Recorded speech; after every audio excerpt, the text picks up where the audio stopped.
Anna Akhmatova, A Russian Legacy. Anna Akhmatova is one of Russia's greatest poets.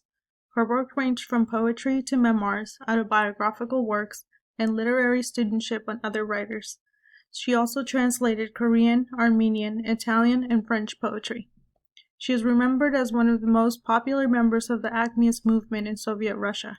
The Akhmatist movement is defined as a literary movement in Russia in the early 20th century that was characterized by a reaction against the vagueness of symbolism and an emphasis on clarity. Some of the leading poets of this movement included Akhmatova, as well as Nikolai Gumilev, Boris Pasternak, and Osip Mandelstam. These poets' work questioned the reality of everyday life, and their work used compact imagery to express everyday emotions. During their lifetime, she experienced Russia's pre-revolutionary era, as well as Soviet Russia, but her work was characterized by the conservation of Russian culture even during the development of radical philosophies. Her poetry was distinguishable by the ingenious changes in rhythm and the emphasis of everyday life. Anna Andreyevna Gorenko was born on June 23, 1889, in Bolshofonan near Odessa, Ukraine, under the Russian Empire. She was born into an upper class where her mother, Ina Erovsnova Stokova, was part of a powerful group of landowners, and her father, Andrei Antonovich Gorenko, had an inherited role in the Royal Navy. Most of her childhood was spent in Tsarsko Selo, Tsar's village, which was known as a high-class suburb of St. Petersburg. This town, although small, it was full of mansions and royal homes of the Russian nobles. She began writing poetry at the age of 11 and took the pen name of Anna Akhmatova after her maternal great-grandmother, rather than using her birth name. In the same town, she would attend Fundusklivaya Gymnasium in Kiev, graduating in 1907 after her parents separated. She began law school at the Kiev College, but decided to abandon her studies to pursue her love for literature and poetry. She married Nikolai Gumilev, a poet and critic who she met while living in Tsar's village in 1910, and they had one child together. Gumilev had a strong desire for travel, and soon after their wedding he departed for a second expedition in Africa, and then volunteered for service in World War I as a cavalry officer. He also served during the revolution in Paris. Lev, her son, was raised by her mother-in-law. Although she was not thrilled by the idea, her husband was supportive of this, and she returned to her normal life.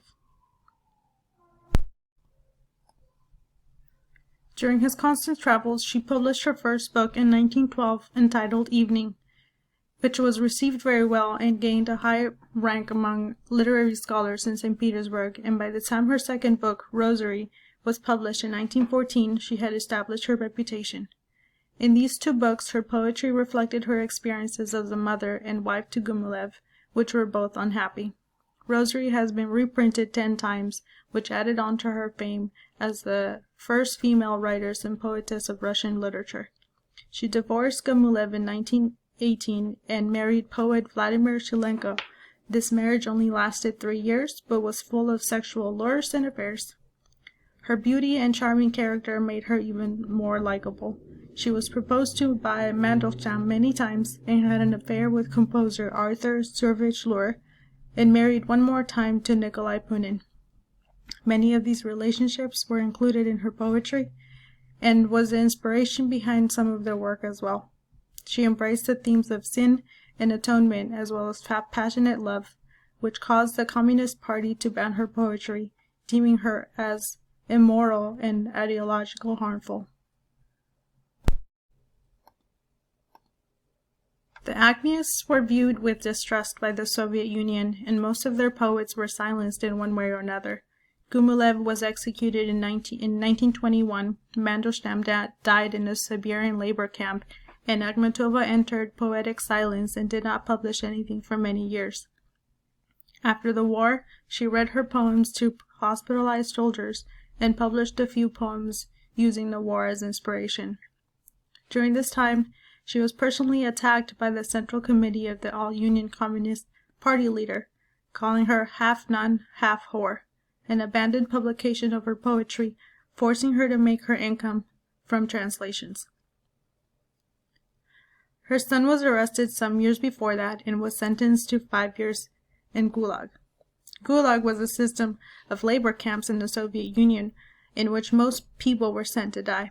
Akhmatova took this time to write poems praising Stalin in an effort to ease her son's release. However, all her efforts were in vain. She continued to be censored, but produced one of her greatest works, the verse cycle Requiem. This was written as an elegy about the human suffering and horrors she and the country witnessed. Requiem was giving a voice to the millions of people with whom she shared the same long suffering of the war and regime. For the first time since 1925, the government allowed her to travel outside of Russia and went to England and Italy, where she received the Edna Taormina Prize in Catania, Italy in 1964, and was awarded an honorary doctorate from the University of Oxford in 1965.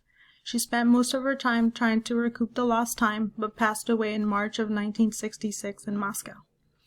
Her lost work was finally published after her death, and her work has been translated all over the world. A 2-volume edition was published in Moscow in 1986, and the complete poems of Anna Akhmatova in 1990. Requiem and Poem Without a Hero were published after her death and considered some of her best work. She finally achieved full recognition and acceptance in the 1980s in her apartment in Shemret's Palace, was converted to the Anna Akhmatova Museum.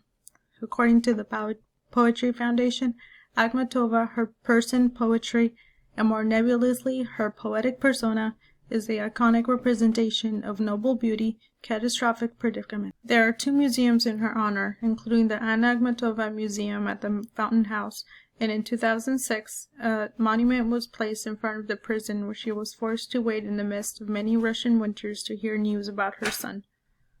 Today, she is a symbol of pride and admiration, especially in St. Petersburg.